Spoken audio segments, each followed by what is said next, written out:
저희가 추모 집회를 하는 거죠.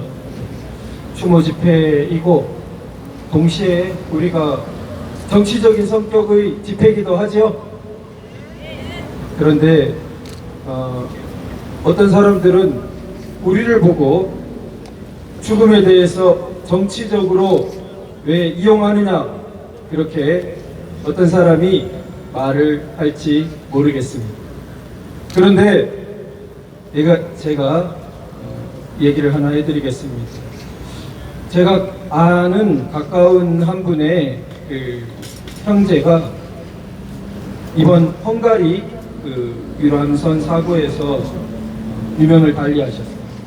근데 이분이 겪은 체험을 이야기하는데 이 문정부에서 너무나 막 극진하게 그걸 대접해줘서 자기도 평소에 굉장히 자유우파적인 생각을 가진 분인데 그걸 떠나서 정부의 이런 대우 자체에는 굉장히 자기가 놀라고 혹 빠질 수밖에 없었다는 거예요. 그런데 한편으로는 해외 힘든 파병을 마치고 귀국 막 돌아오는 길에 부모님 앞에서 호출에 희생된 우리 국군 장병에 대해서 그토록 우리 정부가 감동적인 대우를 했다는 말씀 못 들어보셨죠? 지금도 법원 앞에서는 112 신고를 받고 출동했던 경위 한 분이 아주 거기서 취객에게 아주 거친 대우 끝에 사망했는데 순직 인정을 해주지 않아서 법원 앞에서 경찰관들의 시위가 이런 1인 시위가 이어지고 있는 사진을 봤습니다. 자, 죽음을 순수하게 바라보지 않고 저기 광화문 앞에 천막이 변형된 세월호 건조물처럼 정치적으로 참으로 이용하고 있는 것은 현 정권이죠. 원비어 씨의 문제는 그 자체가 정치적인 사건입니다. 북한 체제 자체가 저지른 체제 범죄이기 때문에 원비어 씨에 대한 추모는 자연스럽게 본질적으로 북한 체제에 대한 문제 제기와 연결될 수밖에 없고, 이것은 하나의 사고와 같은 우연한 죽음을 정권에 대한 공격과 정치적 이용으로 나아가는 것과는 본질적으로 다르고 비교되는 것입니다. 그렇죠? 원비어 씨가 어떻게 희생됐습니까?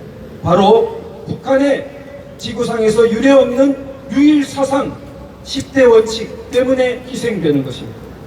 유일사상 10대 원칙에 따르면 우리가 국민들이 알고 있듯이 응원단이 왔다가 현수막이 비에 젖으니까 통곡을 하고 난리를 쳤는데 왜 그랬죠? 현수막에 김정일 사진이 들어있었다고 난리를 쳤던 거죠? 왜 난리를 쳐야 했을까요? 북한에서는 바로 그게 자기의 생명과 가족의 생명이 왔다 갔다 하는 문제입니다. 유일사상 10대 원칙 중에 수령의 초상화, 이것을 훼손하는 것은 가장 극형으로 다룰 범죄로 명시하고 있습니다. 유일사상 10대 원칙은 대외적으로는 자기들이 부끄러우니까 알리지 않지만 사실은 헌법보다 더 상위에 있는 북한을 지배하는 최고의 통치 원칙입니다. 원비어 씨가 왜 희생됐습니까? 바로 이렇게 김정은이 들어있는, 초상이 들어있는 신문, 이런 것도 함부로 해서는 안 되는 북체제의 원리 때문에, 만일 원비어 씨가 그런 것을 함부로 하는 것을 목격한 북한 사람이 가만히 있었다, 그럼 그 사람이 어떻게 되는 거죠? 그 사람과 그 가족이 정치범 수용소와 같은 데로 다 끌려가고 마는 것입니다. 자, 그런데 우리나라에 어떤 일이 벌어졌습니까? 김정은 이름이 적힌 조화가 오니까 진동이 없는 차로 거기서부터 이 장례식장까지 날라오겠다고 난리를 치고, 그 다음에 그 리본뿐만 아니라 조화 자체를 영구 보존하겠다는 그런 말까지 나오고 있죠. 이건 북한이 우리를 따라와야 되는데 세상이 거꾸로 뒤집힌 거죠. 어떻게 하려고 이렇게 하는 겁니까? 한 발씩 두 발씩 그 방향으로 가면 원비어 씨와 같은 세상이 기다리고 있는 것입니다. 같은 원리가 지배하는 거죠.